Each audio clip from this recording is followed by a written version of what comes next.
So there were a lot of videos talking about why you should not have an American Bulldog. And it gets a lot of people to reply. I am Christophe Clugston, the Jedi Dog Master. And there seems to be a lot of people who want to get a lot of views by posting things about American Bulldogs, why you should not have one, or why it's a bad idea. A lot of these people have never had an American Bulldog for 1 or 2 years and probably never been around 3 or 4 or more. I happen to have Akuma, the most famous Monster American Bulldog on the internet. As you can see, he can do things that you don't see other American Bulldogs doing. And again, the only dog above 100 pounds with no tail who's doing a switch limp. Akuma, however, is from a catch dog breeding.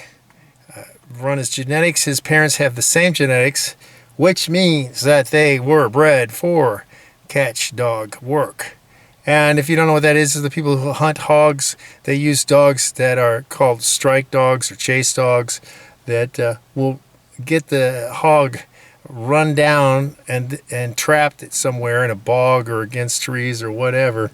But then they'll send in the catch dogs, which are the big, powerful, strong dogs who will latch onto the hog's ear or nose and hold them down until the humans get there. Now, a lot of these hogs, especially if you're talking about razorbacks, are 400 pounds or more. This is extremely dangerous. A lot of dogs die during this. It's nothing that I approve of, nothing that I do, but I'm in awe of the dogs that have this sort of ability. There are also dogs that they use that are called rough dogs who do it all, chase them down, and then will also try to grab them. But anyway, so that's a little background on the type of dog I have. Now, he went through his secondary fear phase. If you don't know what that is, I have a video on socialization where I cover all of that. And the secondary fear phase was just me in a national forest and with the dogs that he grew up with, basically. And so he's autistic. So anybody new or any dog new, he has a bad reaction to it, just like an autistic child. So he's very different than your normal dog. And couldn't be helped, couldn't be changed, nothing could be done. You can't socialize when you're in a national forest and the biggest place has 400 people, maybe, around you. Nothing could be done at the time. So anyway, what I'm talking about here, the American Bulldog. Now, a lot of people who talk about dogs like an American Bulldog have never had one, or they have only American Bulldogs and they don't have they haven't lived with other dogs. They might have seen other dogs, and if they're pet dog trainers, training this dog and training that dog is not living with the dog, not knowing it. It's like saying, hey, I went to the zoo, I saw a leopard, I saw a tiger, I saw a lion, and I saw a cheetah. You don't know anything about them, really. Zero. It's artificial, number one. It's a contrived instance, and you have not spent any time with them. You haven't lived in the game preserve with them. Until you live in the game preserve with them, don't talk to me. And if you lived only with cheetahs, you don't know about tigers or leopards, etc. So anyway, I have a lot of dogs, very many types of dogs, which is unusual for most people. I have bulldogs, I have Malinois crosses, I have a Czech shepherd that has no off switch. I have a Siberian Husky mix, and I have some mountain cur mixes, a cattle dog. I have a Whippet mixed with an American Pitbull Terrier. That dog is fast. I mean, really fast.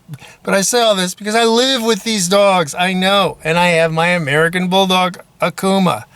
This is the most loyal dog. The bonding that you can get with an American Bulldog is incredible. I have a bond with all my dogs, but that dog only trusts me. I'm the only human in his world. He can't switch over to somebody else. I have some other dogs who have a very good bond with me, but they could switch over to somebody else if that person put in the time and knew what to do and stuff.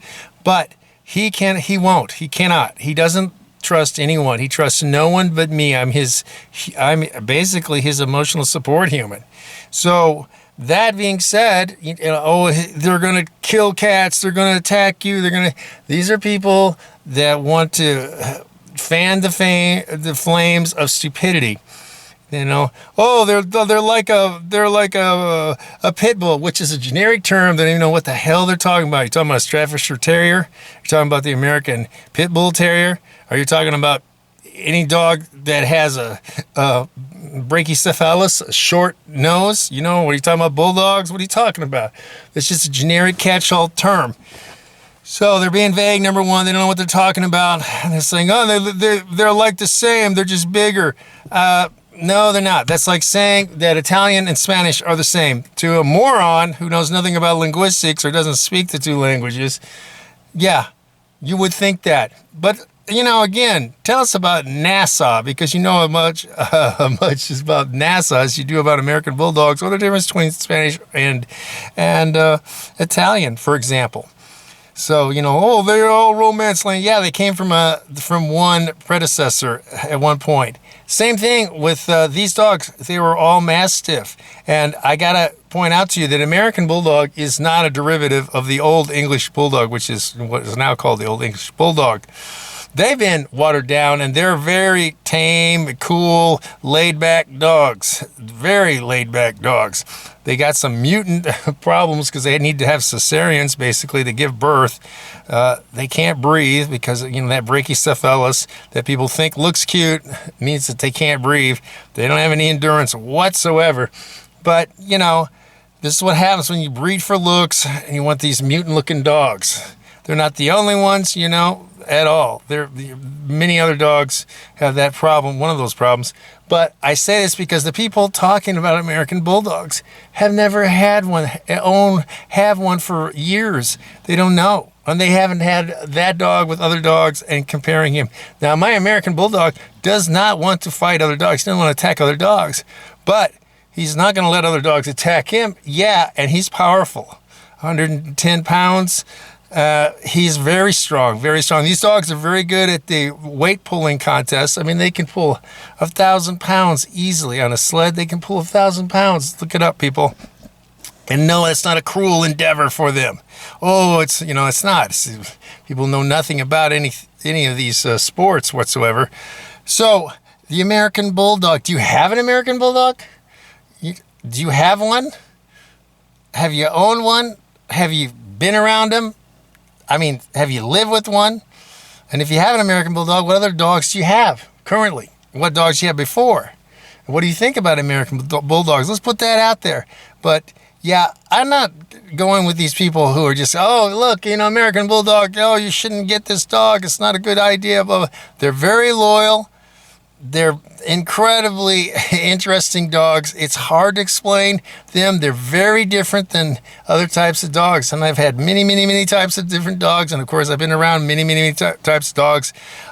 They're not tier 1 dogs. They're not high-tempo dogs. So that's something. But they're not, you know, low, slow like the Old English Bulldog.